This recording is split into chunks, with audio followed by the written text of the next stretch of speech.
kita men-treat pasien kita seperti istri kita pengen di-treat gitu ya. Habis duit, habis waktu, habis perasaan lagi. Jadi spesialis ini bukan S2. Itu ujung penis dimasukin besi tuh. Dan itu perjuangan sekolah residen juga menurut saya lebih setengah mati. Dikit-dikit ngomong mal praktek. Kalau dokter kandungan nih katanya enaknya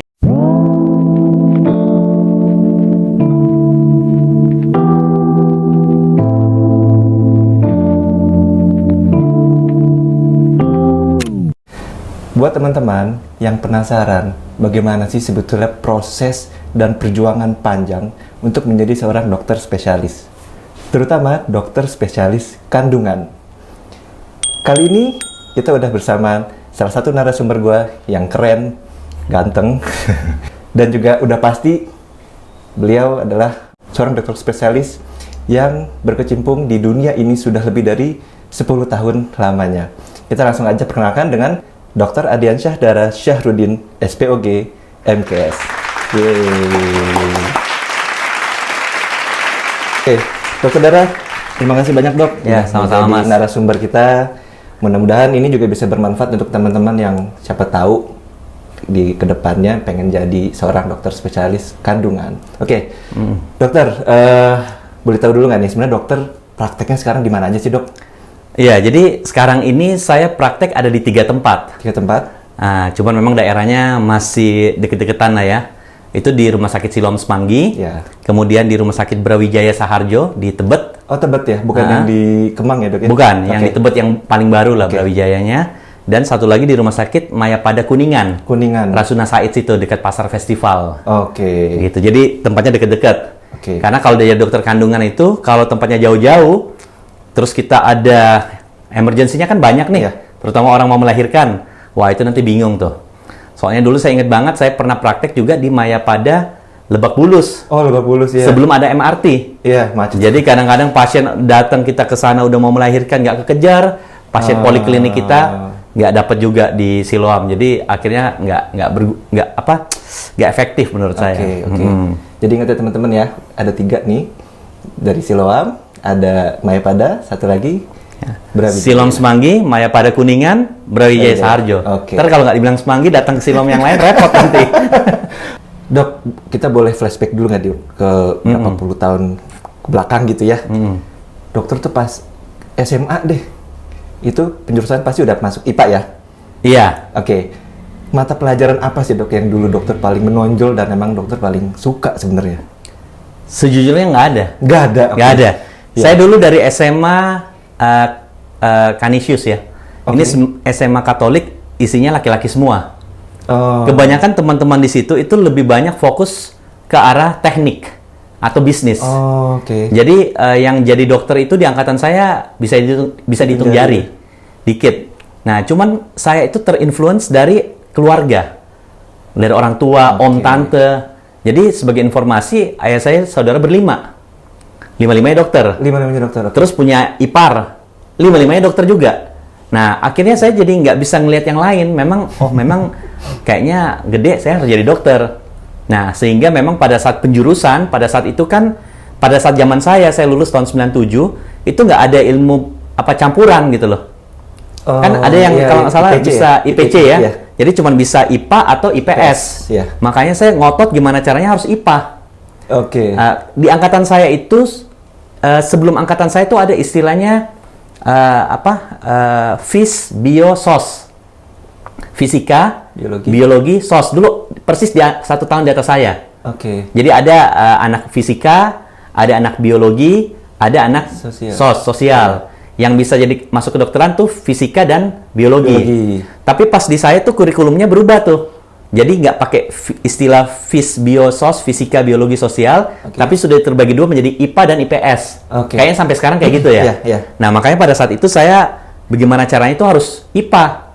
Karena kalau saya IPS, wah saya nggak bisa apa-apa dan memang peran ibu saya itu sangat dominan ya. Jadi dijelasin nih kalau IPA kan kamu bisa banyak pilihan, kalau IPS nggak ada banyak pilihan. Makanya dulu tuh stres banget tuh waktu kalau nggak salah pembagian tuh kelas 2 SMA. Nah, jadi dari kelas 1 kelas 2 tuh tegang tuh kalau tiba-tiba kita ke IPS. Wah, sedangkan kita kan mungkin keluarga besar dokter. Yang kita tahu cuma jadi dokter kan. Jadi akhirnya karena keluarga besar dokter, jadi kita taunya cuma jadi dokter kan. Ya sudahlah, padahal sejujurnya kalau ditanya mata pelajaran apa yang menonjol, seingat saya sih kurang lebih lah ya. Jadi nggak ada yang menonjol banget, nggak ada juga yang jeblok banget gitu loh. Oke. Kalau saya nggak salah nih, mohon dikoreksi ya dok ya. Sebetulnya untuk menjadi dokter itu ada beberapa mata pelajaran yang paling enggak tidak di bawah standar nilainya mungkin ya dok ya. Katakan 8 atau 9 gitu. Matematika, fisika, kimia, biologi gitu ya. Mungkin ada salah satu di antara itu yang dokter benar-benar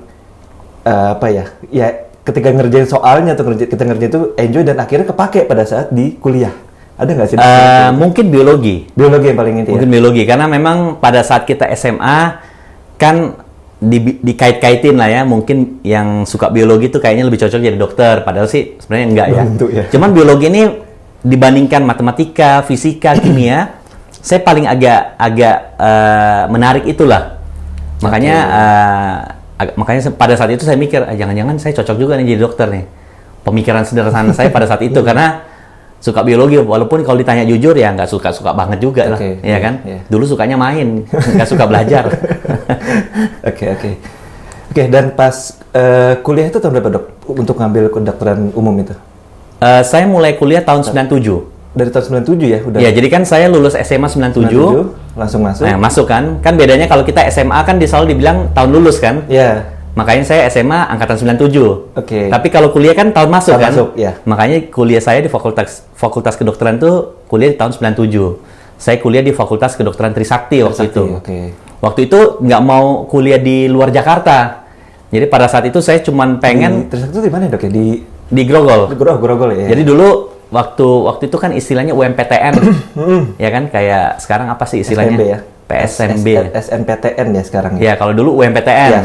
Saya daftar FKUI, cuman satu doang FKUI, jadi cuma ngambil kedokteran. Karena daerahnya masih deket. Dan juga nggak ngambil yang lain kan, kadang-kadang ada orang ngambil dua tuh, namanya FK, FKG, atau FK sama teknik. Saya cuma ngambil FK doang, karena memang fokus mau jadi dokter. Kemudian jaga-jaga ngambil di swasta, Fakultas Kedokteran Trisakti. Nah, Trisakti saya ingat ada pilihan kedua FKG, kebetulan karena ibu saya juga ngajar di FKG kan, Fakultas Kedokteran Gigi. Pada saat itu dibilang fakultas kebanyakan gadis karena memang banyakan cewek yang daftar. Kalau sekarang saya nggak tahu deh.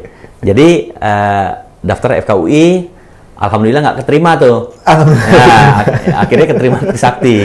Ya kalau ya kita harus syukuri, ini kan sudah jalan Allah ya. Ya sudahlah, berarti memang takdir saya di FK Trisakti ya. Alhamdulillah jadi dokter juga gitu loh. Berarti lulus tahun berapa tuh dok? Pas jadi dokter? Kalau nggak salah saya jadi dokter, kan kalau kuliah di kedokteran itu 4 tahun jadi sarjana kedokteran dulu. Ya kan? Jadi sama kayak sarjana ekonomi, sarjana hukum tuh 4 tahun kan? Kemudian profesi kita 2 tahun. Profesi 2 tahun? Nah, cuman pada saat saya profesi, saya tuh jadi kalau nggak salah 2,5 tahun. Agak lebih lama. Karena pada saat itu saya lagi aktif-aktifnya di organisasi. Pada saat saya sudah menjadi koas, jadi menjelang mau koas kalau nggak salah ya, saya itu malah aktif di kepengurusan organisasi mahasiswa universitas. Jadi jelek-jelek gini saya pernah jadi presiden mahasiswa Trisakti nih. Bukan fakultas ya, universitas. Dan itu satu-satunya dari kedokteran sampai sekarang nih. Kan biasanya jadi presiden mahasiswa itu kan teman-teman teknik, hukum, ekonomi kan. Kan kedokteran ini sibuk dengan textbook. Vokal lah ya biasanya. Dulu ya gara-gara ikut pencalonan, alhamdulillah menang. Ya gara-gara itu juga lah. Jadi kuliah jadi dokter tuh molor setengah tahun. Maksudnya orang 6 tahun, saya kalau nggak salah 6,5 tahun apa hampir 7 tahun gitu loh. Koasnya berarti itu di kampus yang sama atau di rumah sakit dok? Biasanya jadi gini, buat teman-teman di sini yang mau kuliah kedokteran ya, kita kalau kuliah sampai kelar S1, sarjana kedokteran, itu di rumah sakit. Di kampus, di Fakultas Kedokteran. Ya kan? Dalam hal ini di kampus B di Grogol kalau Trisakti kan. Begitu kita udah jadi sarjana nih, sarjana kedokteran, kita kan koas nih sebutannya, koasisten. Jadi kita bantu-bantuin di rumah sakit sambil belajar gitu kan. Nah itu disebar di mana-mana.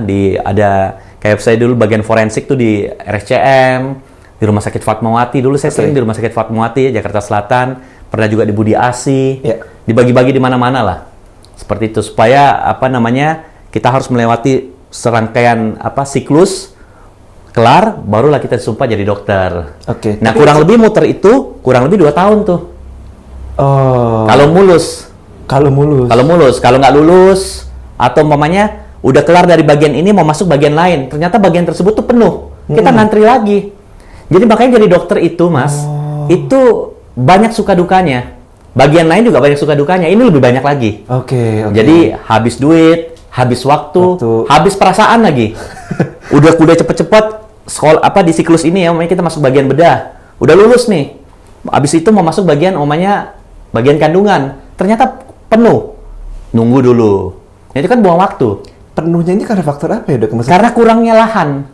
Jadi jumlah rumah sakit sama iya, itu dia. Makanya penting harus ada tuh rumah sakit pendidikan sebenarnya setiap. Maaf Dok, saya potong. Apakah itu karena memang dokter mengincar di kota besar? Atau enggak. Jangan-jangan memang enggak. Jadi kan kita kuliah, sebagai contoh saya kuliah di Fakultas Kedokteran Universitas Trisakti. Nah, FK Trisakti ini punya rumah sakit jejaring. Oh, yang jejaringnya khusus untuk ya? menjadi teaching hospital atau rumah sakit pendidikan. Itu kan tidak banyak banget, karena kan fakultas kedokteran yang lain pada saat itu aja udah banyak. Apalagi zaman sekarang, saya udah nggak ngebayang deh. Nah, jadi umpamanya di bagian rumah sakit Trisakti punya 10 rumah sakit jejaring. Ini kan diisi sama semua koas-koas. Kita pindah-pindah gitu loh, pindah-pindah. Nah, pada saat kita mau pindah di rumah sakit tertentu, lagi penuh nih siklusnya. Koasnya penuh di situ. Otomatis kan kita jadi ngantri dulu, nunggu dulu. Kadang-kadang nunggu bisa 1 minggu, 1 bulan gitu loh. Makanya itu yang kadang-kadang agak lama tuh seperti itu. Oke, berarti pun jadi koas masih ada kemungkinan 50-50 lulus dan enggak juga mungkin ya, Dok ya?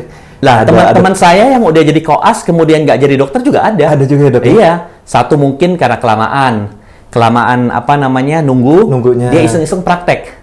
Hah? Boleh praktek, tapi, Dok? Ya, praktek jaga-jaga klinik-klinik di pinggir-pinggiran lah ya. Jadi itu klinik-klinik umum. Padahal belum dokter nih. Jadi itu pada saat itu ya, saya nggak tahu zaman sekarang udah nggak boleh. Jadi ya dia untuk klinik-klinik 24 jam gitu kan. Dapat duit tuh. Akhirnya udah sibuk dapat duit, nanti kemudian bisnis ini, lupa dia ngelanjutin koasnya. Ada kayak gitu.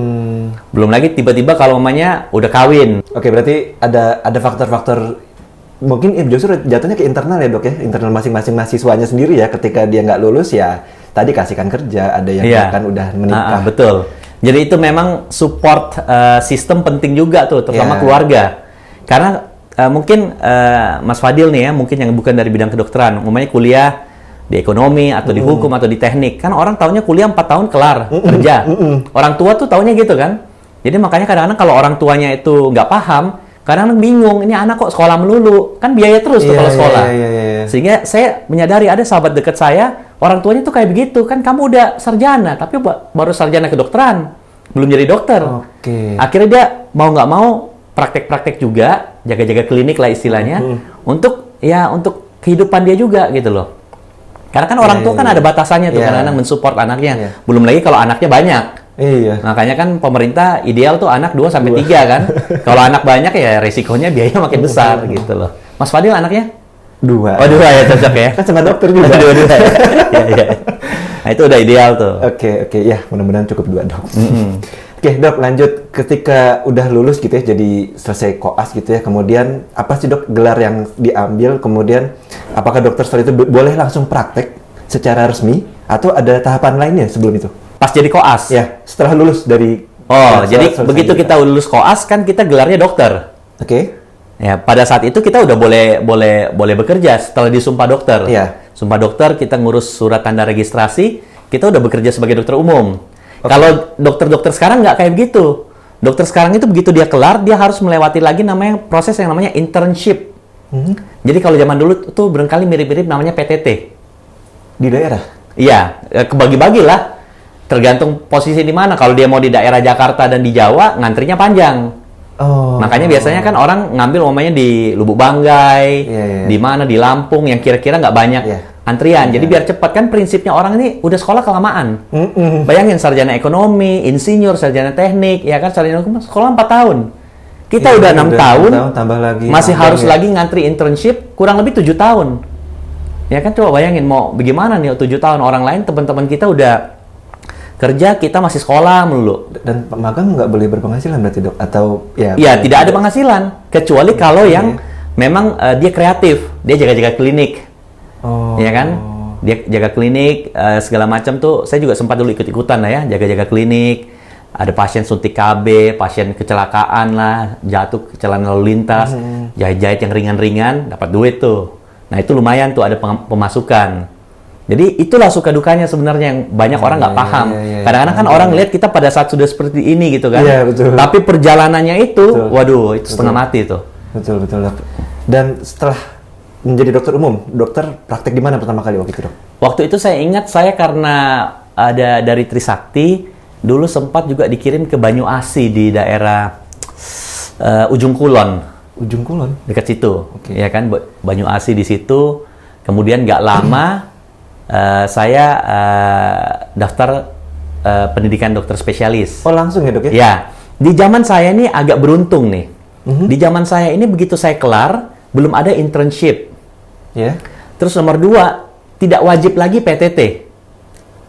Jadi saya agak beruntung nih sebenarnya kelarnya.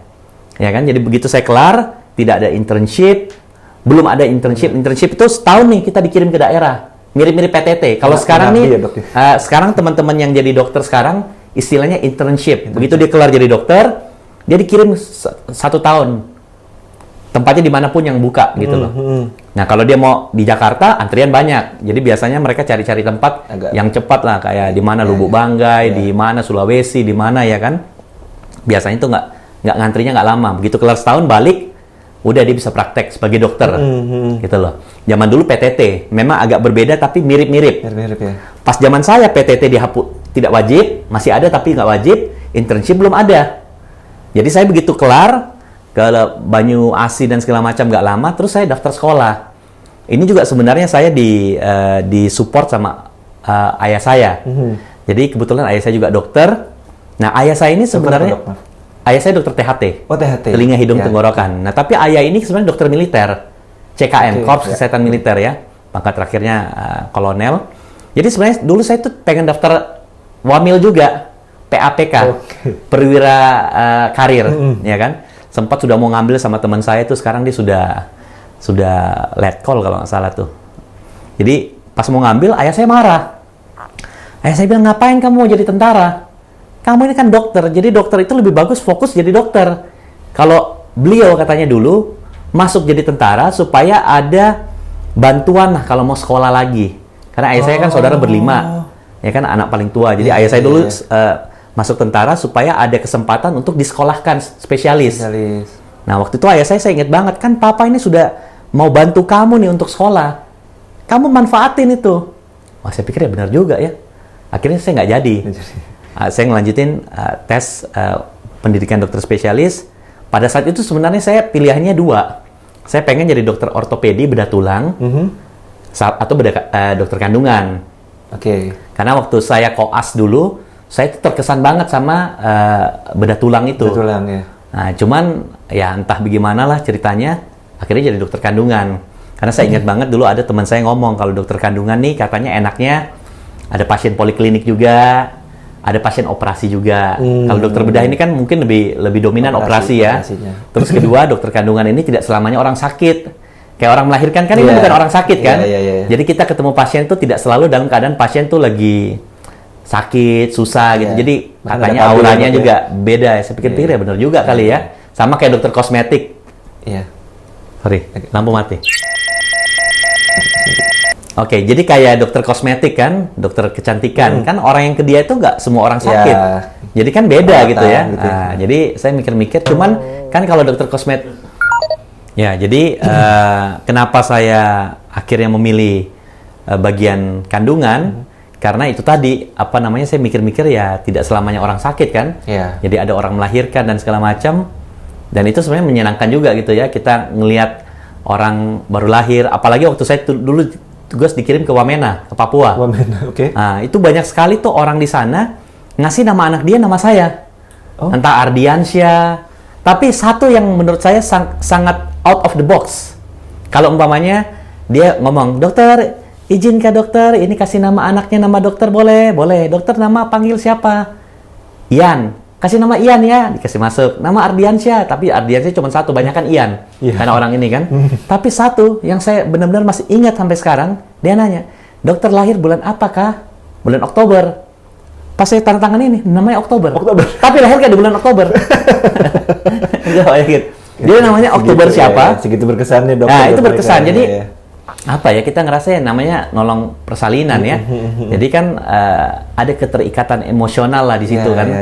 Nah, di daerah aja begitu pada saat itu yang abis itu mereka udah nggak tahu kita lagi gitu loh. Itu apalagi kita yang di kota-kota besar zaman sekarang ini ada sosmed, masih bisa apa ya ketemu dan segala macam, itu memang berbeda lah. Saya ngerasa pada akhirnya saya bersyukur akhirnya bidang ini juga yang dulu saya pilih gitu loh. Oke. Nah, ini kan sebenarnya saya nggak tahu dok, mungkin kondisi sekarang dokter spesialis kandungan itu apakah dinominasi oleh laki-laki atau perempuan, atau mungkin persentasenya sekarang sama nih dok? Kalau sepertinya kalau dulu memang mayoritas laki-laki. Justru mayoritas laki-laki? Iya, karena jadi dokter kandungan kan berat mas. Kalau dia harus bangun malam, dia harus jadi kuat mental dan kuat fisik. Sedangkan perempuan ini kan biar bagaimana kan sebagian besar kan mungkin sebagai dia berprofesi juga, dia sebagai ibu rumah tangga juga. Perempuan ini kan. Jadi kadang-kadang zaman dulu itu dianggap ini terlalu berat buat perempuan. Walaupun zaman sekarang teman-teman dokter kandungan perempuan juga sudah semakin banyak. Saya nggak tahu berapa totalnya dokter kandungan se-Indonesia, berapa laki-laki, berapa perempuan. Tapi kayaknya masih sedikit lebih banyak laki-laki. Oke, menarik. Sedikit lebih banyak laki-laki, perempuan sedikit lebih, mungkin sedikit lebih sedikit. Saya nggak tahu ya pastinya. Tapi kalau zaman dulu jelas laki-laki lebih banyak. Karena saya juga pernah nanya, kenapa sih kok masalah perempuan yang banyak laki-laki? Ya banyak faktor lah ya. Mungkin itu tadi. Ini kan kerja siang malam, bangun siang malam, ya kan. Bayangkan kalau seorang ibu, dia benar-benar harus bermental baja tuh. Ninggalin anaknya, bahkan teman-teman saya ada yang kadang-kadang masih hamil, harus nolongin orang hamil. Bayangin kan, orang hamil, bantuin orang hamil. Jadi itu luar biasa tuh teman-teman yang perempuan yang jadi dokter kandungan, perjuangannya juga.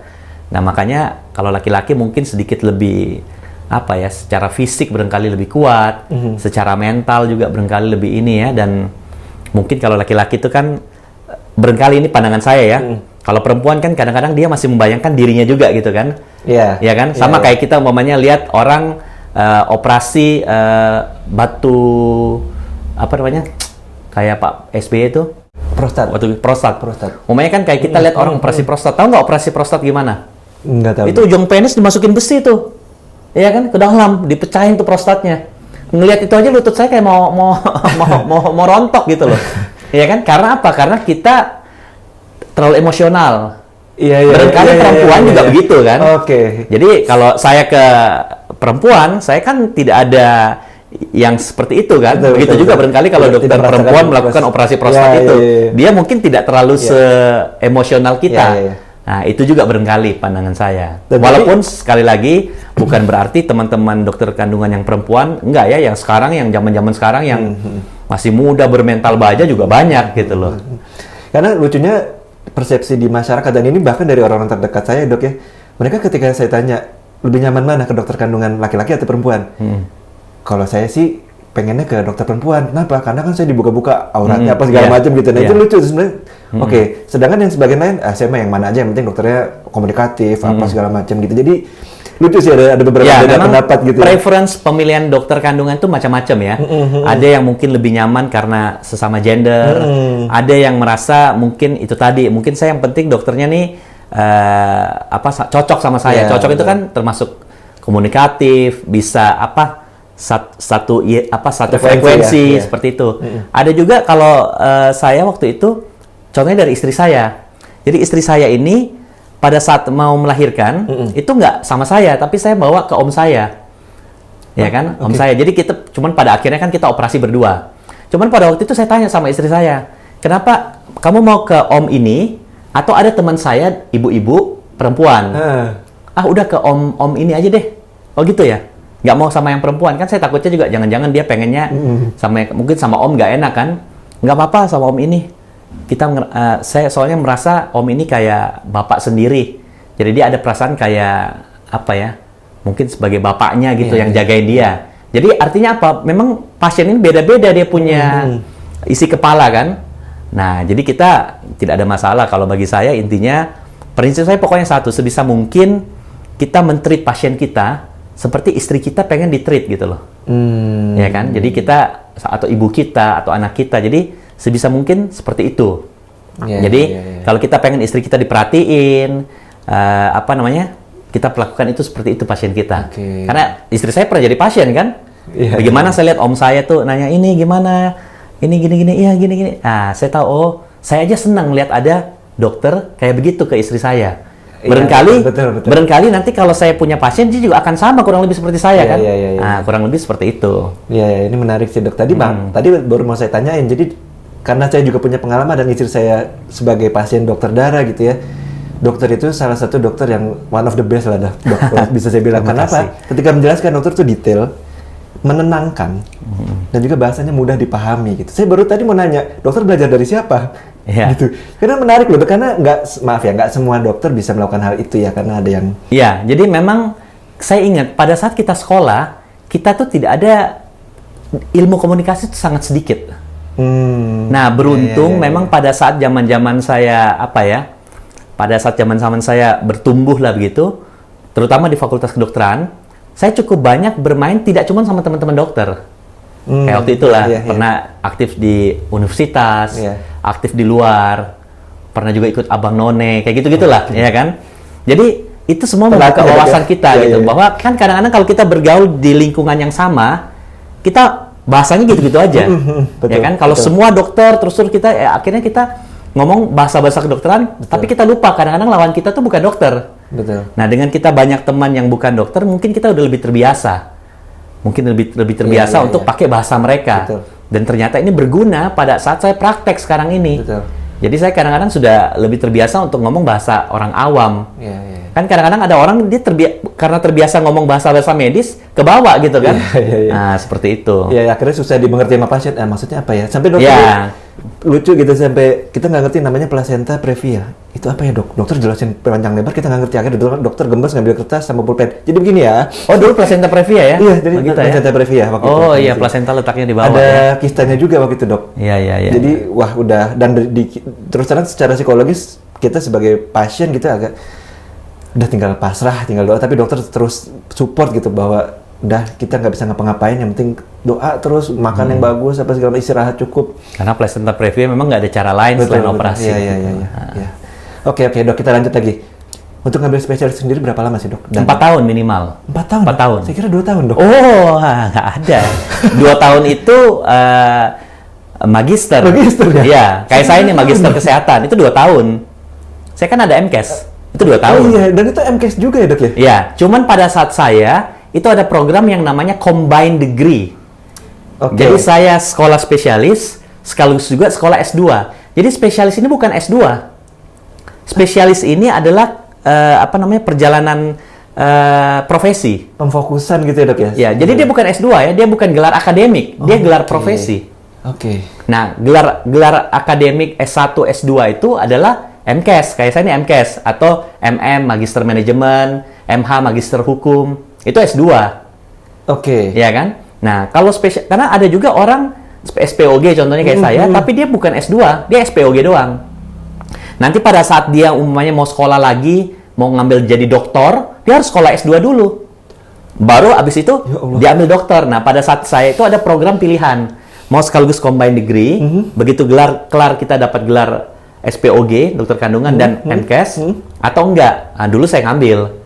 Nah, kan dulu saya mikir-mikir siapa tahu kalau saya ngajar, terus saya kan perlu jenjang karir kan di kampus. Sudah S2 kan berarti tinggal sekolah S3. Kalau sudah S3 kan tinggal nunggu waktu bisa jadi profesor. Pada saat itu, cuman pada akhirnya kan saya tidak berkarir di kampus kan, saya berkarir sebagai profesional di rumah sakit. Jadi sebenarnya nggak terlalu kepake lah S2 itu ya. Kalau di rumah sakit itu kan gelar profesi yang penting tuh, keilmuan, skill kita yang penting seperti itu. 4 tahun itu ada pengulangan dari dokter umumnya nggak, Dok? Oh enggak, jadi khusus belajar kandungan itu 4 tahun, iya. Fokus itu ya? Iya, bayangin. Maksudnya mata kuliahnya gitu, ada nggak yang diambil sedikit, kemudian diperdalam lagi mata kuliahnya? Ya pasti ilmu kebidanan itu yang dulu kita belajarin di koas, selama 4 tahun itu diperdalam. Diperdalam lagi ya? Iya, maksudnya dengan teknik operasi dan segala macamnya. Dan itu lebih banyak prakteknya atau teorinya tuh, Dok? Kalau sekolah spesialis itu lebih banyak praktek. Praktek ya? Iya, Dok, ya? Langsung ke pasien. Jadi kita istilahnya itu residen. Residen, oke. Kalau dulu pas sebelum jadi dokter dibilang koas, kalau pada saat sudah dokter umum lagi sekolah spesialis disebutnya residen. Residen. Nah, jadi kita residen Obgyn dulu dibilang seperti itu. Oke. Dan itu perjuangan sekolah residen juga menurut saya lebih setengah mati daripada jadi dokter. Lagi, ya? Iya. Karena di usia-usia itu kan kita sudah di usia-usia sudah orang-orang berkeluarga, sudah rada tua gitu kan. Cuman untungnya saya memulai pendidikan residen tuh umur kalau nggak salah 25 atau 26. Waktu itu belum berkeluarga. Tapi teman-teman saya yang sudah berkeluarga banyak. Jadi bayangin dia udah punya anak 2, dia harus jaga malam, nggak ada pemasukan. Waduh, setengah mati banget. Jadi itu teman-teman saya tuh makanya kadang-kadang kalau kita cerita ya, saya dulu pernah ke rumahnya, rumah itu kosong, nggak ada apa-apa, semua di lantai. Dia cuma kontrak rumah. Karena ada keluarga kan, jadi keluarganya nggak mungkin dia tinggal, dia bawa juga. Tinggal di situ. TV dibawa dan segala macam. Jadi memang prihatin. Jadi kehidupan residen itu juga tidak kalah prihatin dengan pada saat kita koas sebenarnya. Oke, dan menurut dokter sendiri momen terberat untuk jadi dokter tuh seperti apa sih, Dok? Boleh ceritain nggak sih? Sebenarnya melawan kemalasan aja. Oke. Karena jadi dokter itu menurut saya yang penting rajin baca. Iya kan? Jadi kan kalau kayak insinyur menurut saya itu kan ada banyak rumus-rumus tuh, ya kan? Itu kan nggak gampang tuh ngafalin rumus, betul. Ya kan? Kalau jadi dokter ini kan kita yang penting sering baca, sering membayangkan, karena kan kehidupan kayak begini kan, asal bisa itu aja, mestinya bisa. Yang menjadi problem itu tidak mudah untuk bisa terus seperti itu. Nah, memang ada orang suka baca, ada teman saya beberapa ya, tapi nggak banyak, dia suka baca textbook. Kalau saya kan dulu lebih suka baca komik, lebih suka nonton film barangkali, ya kan? Pada umumnya begitu. Memang belajar, tapi setelah belajar kita pergi nonton, pergi apa. Ada teman saya nggak begitu, pulang pun dia masih ke toko buku, koleksi textbook. Saya kadang-kadang bingung ini, luar biasa nih, terbuat dari apa otaknya nih. Tapi memang ada seperti itu, dan sampai sekarang yang sukses-sukses juga dia. Memang dia punya passion, jadi ya beda-beda lah orang ya. Intinya sebenarnya menurut saya pada saat kita sekolah itu, kita harus tahu tujuan kita, dan bagaimana kalaupun kita menikmati masa-masa itu, masa-masa muda lah istilahnya, jangan sampai lupa tujuan kita. Karena kan kadang-kadang ada teman-teman dia lupa tuh, ya kan? Apalagi kalau mamanya dia berkarir di luar, kayak perempuan, nah mungkin pada saat itu zaman-zaman itu ya jadi model lah, gadis sampul, mungkin di zaman-zaman saya itu ya. Akhirnya dia lupa lanjutin sekolah. Akhirnya dia kelar, mungkin dia sukses juga, tapi tidak jadi dokter. Cuman kan sayang kan, waktu yang terbuang, biaya yang terbuang, dan bagaimana juga ke orang tua kan. Orang tua pasti menyekolahkan anaknya, pasti berharap anaknya jadi sesuai apa yang dia sekolahin kan, seperti itu. Oke, dan ini Dok, sebenarnya agak menarik sih seperti ini. Jadi ketika dokter sudah berhasil gitu ya, menjadi seorang dokter spesialis kandungan gitu ya, yang sebetulnya semua orang tahu bahwa ketika sudah masuk sebagai dokter spesialis, maka resikonya, kemudian tanggung jawabnya menjadi lebih besar gitu ya. Terutama ketika berhadapan dengan pasien yang kondisinya dalam tanda kutip misalnya kritis atau apa. Sebenarnya gimana sih, Dok, dokter menghandle pressure seperti itu supaya dokter bisa, karena kan kayak ibarat pilot juga, semua tanggung jawab penumpang keselamatan mereka ada di mereka gitu, dan ini kan juga sama diterapkan di dokter gitu ya. Apa yang dokter lakuin sih, Dok, sebelum melakukan tindakan gitu kemudian? Jadi sebenarnya masalah beban itu sudah terlatih semenjak kita jadi residen semester 0. Jadi kita udah terbiasa dengan ketemu pasien gawat, bahkan pasien yang meninggal di depan kita. Nah awalnya pasti tegang juga, iya kan? Awalnya juga kebayang-bayang. Tapi karena sudah terbiasa, akhirnya mental ini udah terbiasa. Itu pentingnya pada saat pendidikan residen. Makanya residen itu nggak pendidikan spesialis itu nggak sebentar, minimal 4 tahun. 4 tahun itu bukan cuma membentuk skill ilmu pengetahuan, tapi juga membentuk mental ya. Makanya dulu tuh banyak orang tuh kalau mentalnya nggak kuat, walaupun dia pintar, dia gagal jadi dokter spesialis. Dulu tuh ada maksud saya spesialis apapun nih dok, atau hanya rata-rata begitu. Gitu ya. Rata-rata begitu. Bahkan ada istilah, mohon maaf ini agak sedikit ini, kambing dikasih jas putih, asal nurut, asal attitude-nya baik, dia bisa jadi dokter spesialis.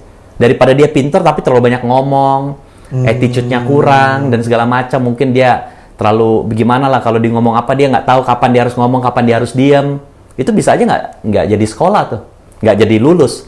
Jadi apa ya, maksudnya pendidikan spesialis ini unik lah di Indonesia ya. Saya nggak tahu kalau di luar negeri. Kalau di Indonesia uniknya tuh kayak begitu.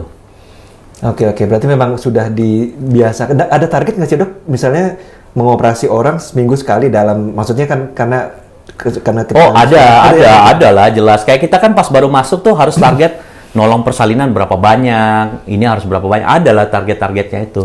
USG harus berapa banyak, itu ada. Targetnya kan sekolah. Jadi sekolah sambil bekerja gitu loh. Cuman bedanya kerjanya nggak dapat duit. Ya kan kita kerja pelayanan. Betul. Cuman karena kita dianggap anak sekolah, kita nggak dikasih duit. Kalau di luar negeri beda. Dibayar. Dibayar. Jadi residen itu dibayar. Sekarang di Indonesia di beberapa tempat katanya sudah mulai juga dibayar. Walaupun mungkin tidak seberapa lah ya, tetapi ya minimal ada lah. Kalau zaman saya sama sekali enggak. Yang ada duit kita keluar. Itu. Oke, dok. Kita sekarang agak jumping sedikit nih. Ketika sudah ada konsultasi versi digital sekarang, yang dimana sebelumnya kan dokter berkonsultasi dengan pasien hanya tatap muka gitu. Menurut dokter, ini memudahkan pekerjaan dokter atau justru menambah pekerjaan dokter sendiri? Kalau bagi saya nggak ada pengaruhnya, karena kami dokter kandungan tuh rata-rata harus ketemu pasien. Ketemu pasien. Bahkan kadang-kadang konsultasi digital itu tidak terlalu berpengaruh, karena pasien-pasien saya itu kadang-kadang suka colongan tuh, konsultasi via DM Instagram. Bahkan sekarang ada channel YouTube kan. YouTube, ya kan? Ya, selama masih sederhana, tidak perlu diperiksa langsung, tidak perlu memberikan resep dan segala macam, saya jawab. Bisa dijawab ya. Kan? Karena mungkin zamannya udah berbeda gitu ya. Tetapi kalau kita harus periksa langsung, harus datang, harus kasih obat, itu nggak bisa. Nah, ada kadang-kadang konsultasi online yang menurut saya ini agak tidak cocok nih. Contohnya konsultasi online dan segala macam tanpa diperiksa dia bisa kasih resep. Ada tuh beberapa provider konsultasi online. Menurut saya itu agak-agak nggak pas itu. Itu agak-agak nggak pas, dan ini menjadi isu juga dibicarakan di kalangan dokter. Kira-kira ini melanggar etik apa enggak nih? Gitu loh. Lain hal lah kalau orang cuma bilang, aduh saya ini agak demam gini-gini, ya coba minum penurun demam. Tapi kalau dia sampai sudah ngasih gimana-gimana, tidak periksa, itu kadang-kadang harus dipertanyakan. Tidak semua bidang bisa soalnya. Tidak semua bidang kedokteran bisa kayak gitu. Kayak gitu. Iya, betul. Karena dokter juga, ya kita juga pengalaman sih ketika udah case-nya agak berat, dokter ya datang aja. Nggak bisa. Iya, karena harus diperiksa dulu. Gitu. Karena kalau nggak bahaya. Nanti kalau dia kenapa-kenapa, pasti dia akan kambing hitamkan ke dokter. Iya kan, kalau dia nggak puas, susah. Dikit-dikit ngomong malah praktek. Waduh, repot tuh. Betul. Gitu. Ilmu kedokteran itu pasti berkembang ya dok ya. Kayak USG aja dulu masih zaman jebot ya apa, dan 2 dimensi, sekarang udah 4D. Itu dokter ngikutinnya lewat apa dok?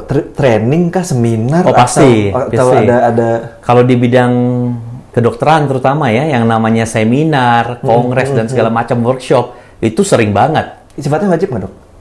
Wajib, karena untuk kita memperpanjang kita punya surat izin praktek, kita harus kumpulin kredit. Jadi kalau kita ikut seminar ini, kita dapat berapa SKP. Jadi kita harus kumpulin berapa SKP tuh. Kalau enggak, nanti kita punya izin praktek kurang, nggak bisa diperpanjang dulu. Kita harus istilahnya cukup untuk, karena kan ilmu kedokteran itu seperti tadi kan, update kan. Jadi nggak bisa tuh kalau nggak update. Kalau zaman dulu nggak, pas zaman sekarang sudah lebih rapi.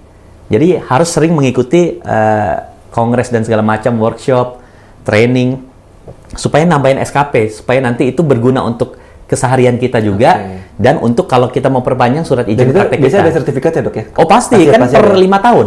Per 5 tahun. Per 5 tahun disertifikasi ulang. Makanya kan ketika dulu ada orang protes, mohon maaf ya, kayak pemuka agama, ustadz dan segala macam, kok harus disertifikasi? Menurut saya wajib lah.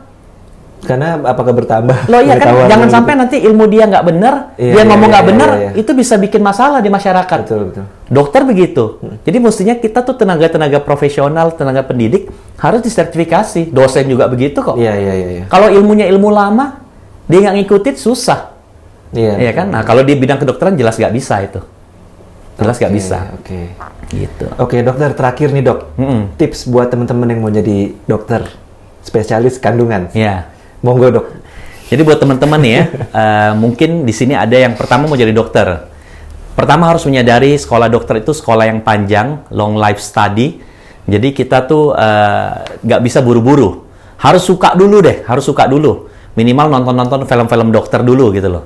Suka dulu, mungkin suka lihat dari bajunya, pakai scrubnya, gaya-gayanya dulu deh. Mungkin dari situ muncul.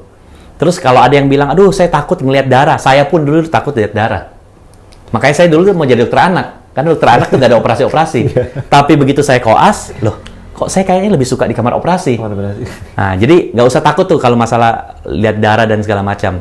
Dan yang paling penting memang harus dikomunikasikan sama orang tua. Karena biar bagaimana pada saat kita sekolah awal-awal itu kan dibiayai sama orang tua. Jadi orang tua tuh harus tahu nih biaya sekolah kedokteran gimana. Sebagai informasi sekarang kuliah kedokteran termasuk kuliah yang paling mahal di Indonesia. Jadi umumnya kayak di tempat saya ya, masuk teknik, masuk apa itu masih hitungannya mungkin puluhan juta. Belum termasuk operasi-operasi. Kalau bukan untuk masuk. Maksudnya belum termasuk biaya apa sih beli ya ini baru biaya masuk SPP-nya aja ya. Tapi untuk masuk di fakultas kedokteran itu bisa 10 kali lipat dari itu. Sekarang ini 2021. Jadi kalau teman-teman di sini ada yang mau sekolah ini harus orang tua sudah harus siap. Begitu jadi dokter kita belum bisa ngapa-ngapain, ya kan? Kita harus sekolah lagi minimal jadi spesialis. Jadi ini benar-benar apa ya? Harus memang apa ya, waktu ini memang harus kita dedikasikan. Baru bisa, kalau nggak orang stres, putus sekolah di jalan. Itu aja pesan saya. Jadi mudah-mudahan teman-teman di sini tetap semangat, nggak usah terlalu khawatir. Yang penting punya niat, nanti insya Allah akan ada jalannya. Amin, amin, amin. Itu. Amin. Oke dokter, terima kasih banyak untuk waktunya dok. Sama Mas. Mudah-mudahan, ada teman-teman yang mungkin boleh masukin IG Instagramnya dokter di boleh. link YouTube ini. Kalau mau lihat, tapi sebenarnya di Instagram saya ini lebih ke arah kehidupan pribadi saya ya, bukan buat edukasi. Kalau edukasi itu di platform yang lain ya, kayak di YouTube atau ya kayak masih di YouTube. Instagram ini setidaknya bisa lihat lah, namanya Spokman, SPOGMAN. Ini Spokman sebenarnya dari SPOG. SPOG ya, singkatannya. Masukin man karena laki-laki. Ya. Saya cocok-cocokin aja. Maksudnya kan Spider-Man, Batman. Ini gue pikir-pikir Spokman ya sudahlah Spokman. Ternyata masuk-masuk juga. Oh ya, jadi buat teman-teman nih barangkali ada yang lagi hamil atau istrinya lagi hamil atau pengen tahu tentang ilmu kesehatan reproduksi wanita, boleh nonton YouTube channel saya yang bernama Spokman, SPOGMAN, sama seperti nama Instagramnya. Oke, dicatat ya teman-teman ya. Terima kasih sudah nonton semua. Jangan lupa klik like, share, dan subscribe YouTube channel ini. Terima kasih. Wassalamualaikum warahmatullahi wabarakatuh. Udah seperti kayak mau ujian ini. Gue ini pusing-pusing makan durian. Sakit-sakit di kepala nih. Biar terlalu ini. Enggak. Bilangin tuh. Lampu mati. Lihat videonya nggak bagus kayak ini. Nggak pas angle. Iya. Lu bilang dong, nanti mata gue kemana? Soalnya ada gara-gara nggak bagus angle-nya nggak kepake di video. Tapi gimana nih kiri tapi begini. Kita mulai ya 3. Tapi tunggu dulu. Dari samping kurang oke nih Kis. Ayo, ntar gak jadi-jadi nih. Baterai. Apa lagi?